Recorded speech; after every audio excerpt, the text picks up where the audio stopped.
what's your kind of like definition of hypnosis and the way in which that you use it, and is it a bad thing? I know that's quite a loaded question, or a good thing, or yeah, sure. No, good point. Hypnosis for me is an altered state of awareness with a possible heightened state of relaxation. That's it. I always remember that quote given to me years ago, and that makes sense.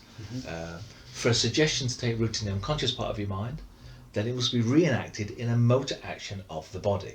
So the classic one would be to ask someone to imagine biting down on a big juicy lemon, and if they were to begin to elicit, the feelings in the throat, acidity, then that suggestion's taken root in the unconscious part of the mind, and it's reenacted in the motor action of the body from the saliva glands. Because there's a physiological base for Correct, it. From just that suggestion. Well, let's take it a further step back. So advertisers will use that state all the time. So they'll use something very simple, they'll have one clear message, and they'll want the jingle, all the focus of that to take root in your mind, so that during the day you're humming the tune, you might not be necessarily thinking about it, but you go to the shops and lo and behold, you've picked one or two of the products they were talking about, possibly. Wherever there's a pool, there's always a flirt. Whenever there is school, there'll always be homework. Whenever there's a beat, there's always a drum. Whenever there's fun, there's always Coca-Cola. And that possibly is what it's all about. It's never 100%. Never really is. Hypnosis for me is not magical. It's not mystical. It's a function of the human mind that it goes through on a regular basis.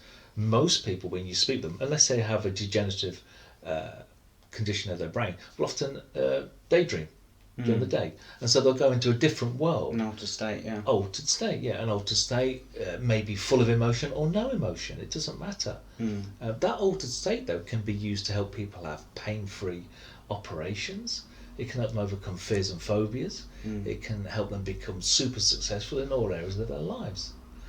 Okay, you said about dangerous, was it, or was it bad? Yeah, is it good or bad? Because again, a lot of people, I think it's more they're afraid of not knowing. It's like when I do a magic trick where you say I'm going to read your mind. It's they're just afraid of like not knowing, and they can't see it. It's not something physical that you can see in the real world. So when you talk about, and people know that they're susceptible. So it's kind of like I think they're afraid of being manipulated. So I think personally that hypnosis is like a bit of a tool, really. It's sort of like it can be used for good or bad, and you've got to be very careful with how you use it, but at the same time it's nothing to be afraid of. I don't think it's just sort of be cautious of. Totally. Well, you think of a tool, okay, so if it was a wrench sitting here on the couch right in front of us, is it good or bad?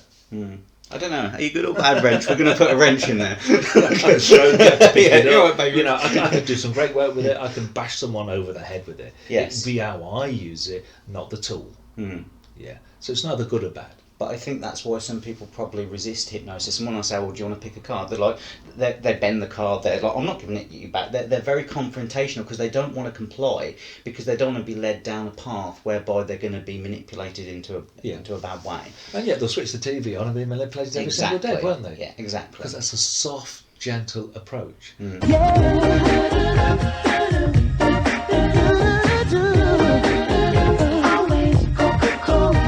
You mentioned Darren Brown, very famous for setting up his tricks, in great detail. Going back to what you were saying earlier. Yeah, setting it all up. There's a classic one where he's got like images on someone's journey. Very nice to meet you, and thank you for coming on the show. Let me explain to you how I buy gifts or presents for people, all right? And this is the best way to handle, bar none, the problem of, what to settle for when you're going to buy gifts for somebody that's a little bit difficult to buy for. Even though 2 days before they may have said, I want X, whatever that is, like a really nice car, like a BM or an Xbox or something like that, something they really wanted, suddenly now they think they always wanted what I got them. Does that make sense? Yes. Yeah, excellent, cool.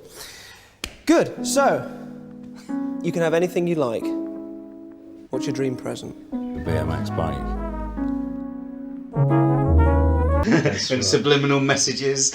Not so subliminal, folks. Subscribe now. It's down the bottom. I think it's on the right hand side or left hand side. I don't know, James. Where was it? Right. Right. Thank you very much. Yeah. We knew that, and you looked at it. Yeah, definitely. so- They would. Yeah. So now. Ring the little bell if you want to as well. Why not?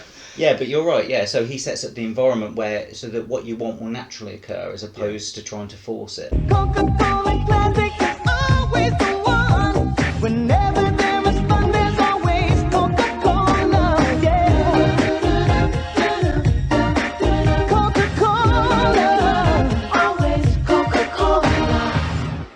Thanks for watching. Don't forget to subscribe to our YouTube channel and you'll be notified of our latest videos.